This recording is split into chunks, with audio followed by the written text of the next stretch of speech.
Good day, I'm Jose Diaz-Balart. We're coming on the air with a breaking news report. Former special counsel Robert Mueller has died at the age of 81. A spokesperson from Mueller's longtime law firm, Wilmer Hale, confirmed his death in a statement. Mueller led the investigation that concluded Russia interfered in the 2016 election with the intent of helping then-candidate Donald Trump. Mueller concluded in his report at the time that he could neither accuse nor absolve Trump of a crime. Mueller also served as a director of the FBI for more than a decade. His cause of death not immediately known, but his family announced he had Parkinson's disease last year. I want to bring in NBC News correspondent Julie Sirkin, who's been traveling with the president in West Palm Beach, Florida. Julie, Mueller's Russia probe became a major focus of the first Trump presidency. It certainly did, and they had a very public feud as a result of that two-year special counsel probe that Mueller led from 2017 to 2019. But first, just a moment on his extraordinary career in public service. You mentioned that statement from his longtime law firm announcing his death. They said Bob was an extraordinary leader and a person of the greatest integrity. His service to our country, including as a decorated officer in the Marine Corps, as FBI director, and at the Department of Justice, was exemplary and aspiring. As you mentioned, his family revealed last year that he is and was battling with Parkinson's disease. That actually came out because the House Oversight Committee, the Republicans on that panel, wanted to call Mueller in. They subpoenaed him to testify as part of their ongoing investigation into Jeffrey Epstein and his death behind bars.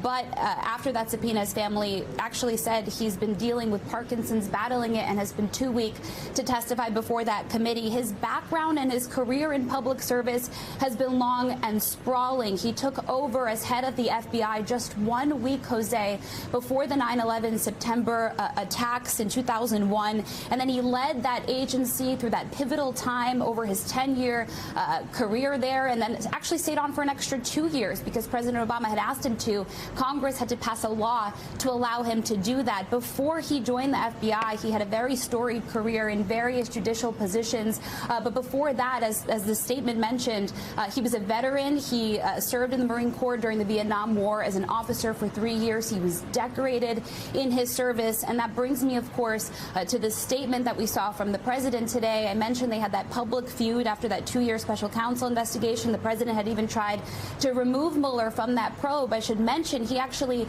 took over that probe, went into that position after he was already retired from public service when he left the agency, the FBI, in 2013. The president posting minutes after news broke of Mueller's death at age 81, saying, quote, "Robert Mueller just died.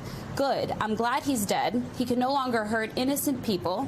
President Donald J. Trump." Republicans, as you can imagine, are on Capitol Hill today in a rare Saturday work session. Some of them already reacting to Robert Mueller's death, as are Democrats, praising his public service, even amid political disagreements. Senator Tom Tillis, for example, telling my colleague Frank Thorpe on Capitol Hill in Washington, D.C., that the president shouldn't say that and that Mueller deserves more respect than that, he said, from the president. Jose? We thank you for watching, and remember, stay updated on breaking news and top stories on the NBC News app or watch live on our YouTube channel.